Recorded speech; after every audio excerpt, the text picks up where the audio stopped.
Welcome back to the College Cinephile. I'm Mark Skateras, and today I'm going to be covering the Netflix limited original series, The Haunting of Hill House. Now, this series is loosely based off the 1959 Shirley Jackson novel of the same name, and tells the story of the Crane family, and them rejoining after the death of the youngest of the 5 siblings. As they go further into their sister's death, they learn that she had committed suicide in their childhood home, the infamous Hill House.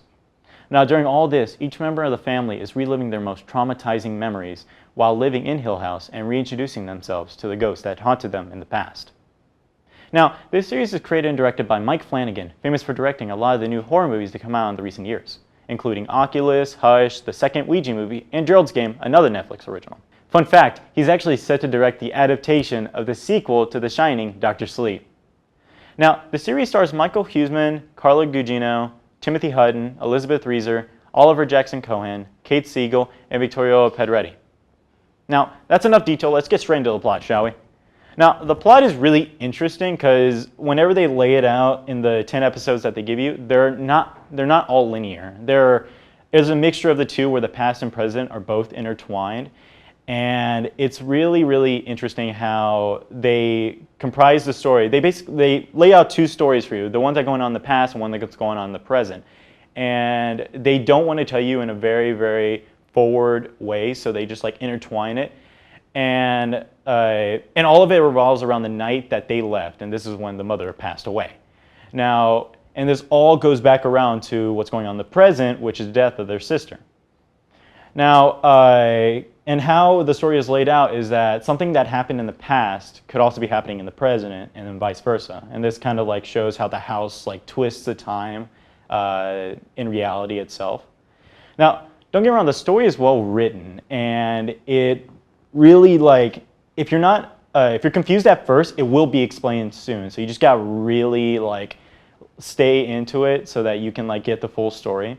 One of the things that they did that I thought was really cool is that one of the characters, to bring that whole supernatural bit together with like all the natural stuff going on, is one of the characters has the ability to like get like a psychic read off of people and like read off of like spiritual content that's going on like in the house itself and around people. I think that was a good way of connecting the natural with the supernatural.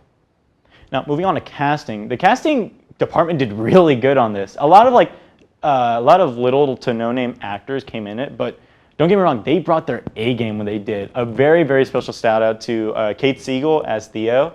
She did a very, very well job of like showing that raw emotion that comes with having this power to read people's like mind and their past and sort of like show them, kind of like read their inner thoughts, not who they show themselves to be and who they really are. And I think that's a really, really cool theme.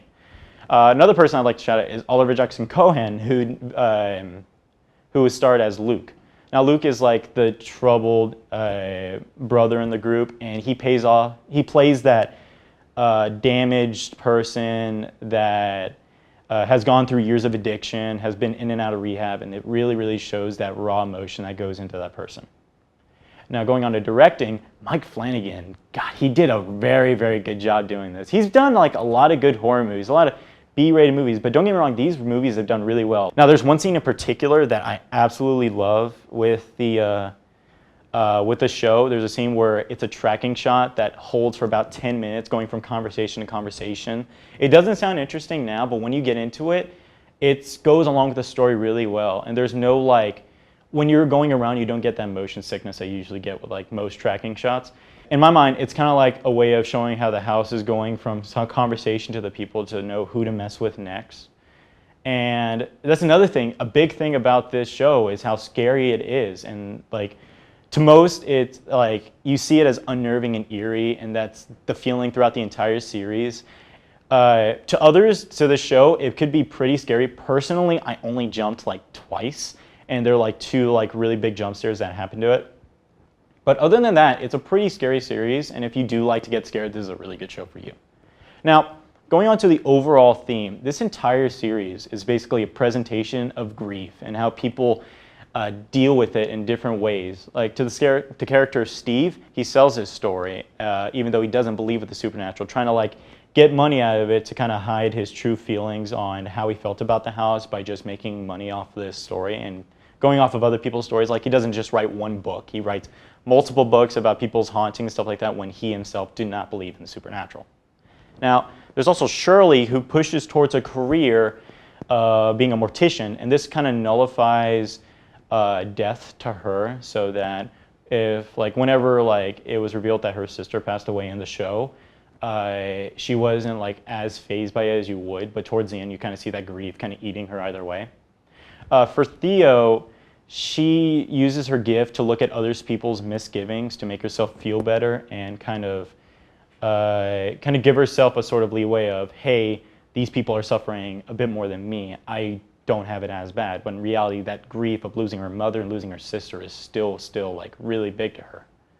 Now, then there's also Luke. He uses drugs to get rid of his pain and his past. So he kind of like looks towards this artificial substance to make himself nullified to the realities of today, and that's like a lot of what's troubling people today. And Hugh, the father, he creates his own personal ghost to deal with like the death of a loved one. So when he lost his wife in the show, he kind of made up this sort of subconscious image of herself to him, so that he can be talking to someone. And that kind of added a bit of like, not insanity, but more or less depression. And I feel like this is how this is like the big thing about the show. This is not much about a show to scare you. This is about a show to show you how grief can affect people in different ways. Overall, I believe I'd get this show a good, probably a 4 out of 5 reels, mostly based off the fact that it's showing you a story. But not only doing that, it's also showing you how grief is shown in bad ways and how it should be shown in a good way. You shouldn't look towards pushing it in towards yourself. You shouldn't look towards artificial substances. You should look towards family. And this is what the show is all about. This is about people coming together and like kind of feeling that grief together so they can fight it together. Now that's it for me this time. If you like what we do here, hit that like button. And while you're here, hit that subscribe button. And check out our other videos. Stay tuned while we roll out a spooky season and into the holidays. And we'll continue to put out some content for you, the most lovely viewer. We'll see you later, Internet.